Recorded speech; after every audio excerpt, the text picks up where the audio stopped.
Bonjour, dans cette petite vidéo nous allons voir comment télécharger et changer la version du contrôleur sur Stobly Robotics Suite, en l'occurrence 2022. Pourquoi ça peut être intéressant? Dans le cas où on aurait une simulation qui est sur une ancienne version et qu'on a quand même envie de téléverser le programme vers un robot existant et pas forcément sur la même version. Donc pour cela, qu'est-ce qu'on va faire? On va déjà prendre notre simu, donc vous voyez qu'ici j'ai un contrôleur qui est en version 7.11.2. Le robot physique il est en 7.11, donc il faudrait que je puisse changer la version. Alors ici si vous regardez, il n'y a rien qui dit qu'on peut changer la configuration.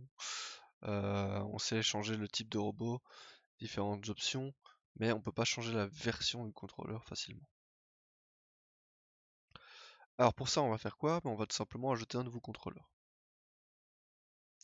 Donc soit vous ajoutez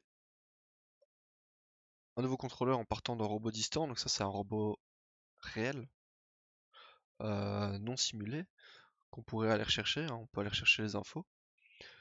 Ou on peut repartir d'un nouveau robot. Alors cette option là un peu plus spéciale, j'en parlerai pas. Ici, moi comme je j'ai pas le robot juste à côté de moi ici, je vais juste ajouter un nouveau robot. Et vous voyez qu'on repart sur le standard de sélection des bras, comme quand on crée une nouvelle cellule. Donc ici, le robot que j'ai envie d'ajouter, c'est un TX260L. Alors à la limite, peu importe les différentes options, hein. Je vais prendre celui-ci. Hop. Et ici, je peux sélectionner la version du contrôleur. Ici, 7.11. Ok. Hop, on va faire next. Terminé. Alors vous voyez que maintenant j'ai un deuxième contrôleur qui est apparu. Alors si j'ai un deuxième contrôleur, j'ai un deuxième robot.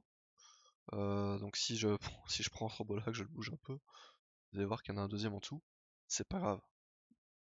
En l'occurrence ici, il y en a un qui a l'outil, il y en a un qui a pas l'outil, donc celui qui a l'outil c'est le 1, l'autre est le 2. Si c'est juste pour le, le transférer, on peut masquer un des robots. Hop, hop, hop, hop, properties, transparent, afficher, on peut désafficher.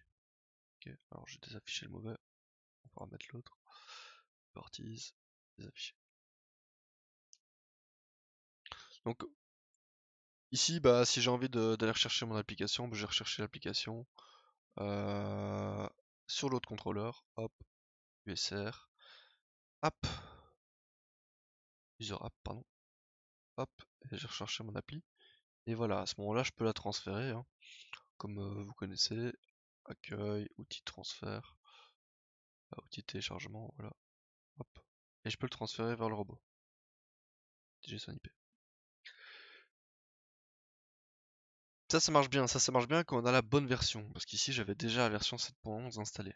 Si elle n'est pas installée, faut un peu chipoter. Faut aller chercher dans Fichier, aller dans l'aide, et dans l'aide, vous voyez qu'il y a plein de choses, dont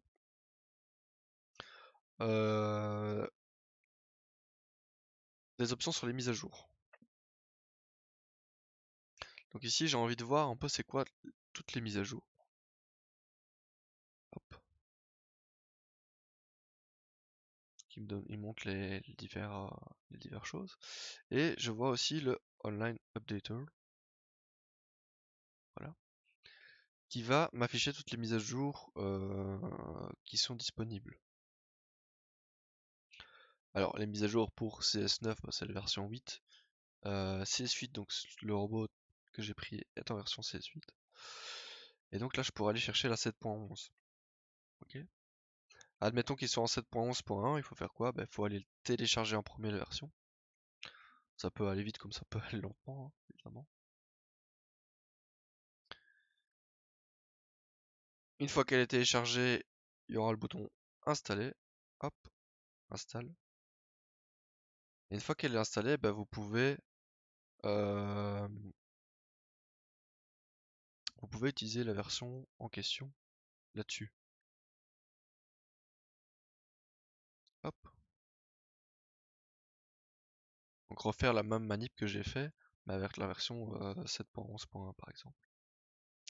Bah, c'était un peu tout pour cette petite vidéo qui montrait rapidement comment changer de version.